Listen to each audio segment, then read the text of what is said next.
বৃহস্পতিবার সন্ধ্যায় সবাই যখন রথযাত্রার উৎসবে মত্ত, সেই ঠিক সময় বিধ্বংসী অগ্নিকাণ্ডের ঘটনা ঘটল ধর্মনগর থানার অন্তর্গত আবাসিক এলাকায়। পুড়ে গেল দুটি সরকারি কোয়ার্টার। এই ঘটনাকে কেন্দ্র করে তীব্র উত্তেজনা ছড়িয়েছে এলাকায়। মুহূর্তের মধ্যে আগুন ছড়িয়ে দুটি কোয়ার্টারের অধিকাংশ অংশ ভস্মীভূত হয়ে গেছে বলেই খবর পাওয়া যাচ্ছে।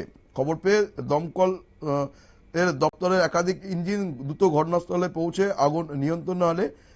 ফলে আশেপাশের অন্যান্য কোয়ার্টারে আগুন ছড়িয়ে পড়া থেকে রক্ষা পায়। দমকল দপ্তরের প্রাথমিক অনুমান যে বৈদ্যুতিক শর্ট সার্কিট থেকেই আগুনের সূত্রপাত।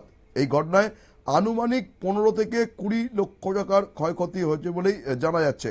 কোয়ার্টারে থাকা আসবাবপত্র, বৈদ্যুতিক সামগ্রী, পোশাক ও গুরুত্বপূর্ণ নথিপত্র আগুনে পুড়ে গেছে বলেই খবর পাওয়া গেছে। তবে স্বস্তির বিষয় হচ্ছে আগুন লাগার সময় ওই কোয়ার্টার দুটিতে কেউ উপস্থিত ছিল না, ফলে কোনো প্রাণহানি বা জখমের ঘটনা ঘটেনি। অভিযোগ, দীর্ঘদিন ধরেই কোয়ার্টারগুলির বৈদ্যুতিক সংযোগ জরাজীর্ণ অবস্থায় রয়েছে। একাধিকবার মেরামতের দাবি জানানো হলেও কার্যকর কোনো ব্যবস্থা নেওয়া হয়নি।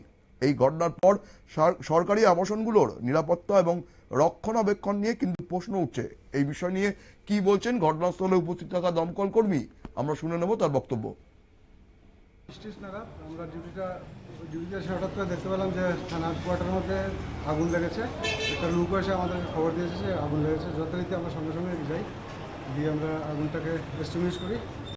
দুটা কোয়ার্টার লেগেছে আর কি। ইলেকট্রিক শর্ট সার্কিট থেকে হয়েছে। ক্ষয়ক্ষতি, অনেক ক্ষয়ক্ষতি হবে, এটা কালকে ইনভেস্টিগেশন করে বলবো।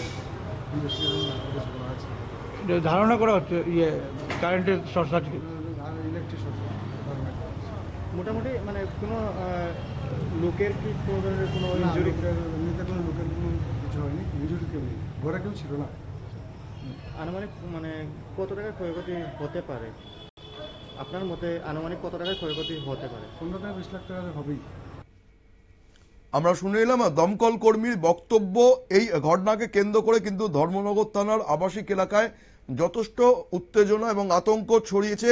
যদি বড় কোনো দুর্ঘটনা আগামী দিনে ঘটে তাহলে কি হবে সেই নিয়েও কিন্তু প্রশ্ন তুলছেন স্থানীয় বাসিন্দারা। নজর রাখবো পরবর্তী সংবাদের দিকে, তার আগে নিয়ে নেব ছোট্ট বিজ্ঞাপন বিরতি।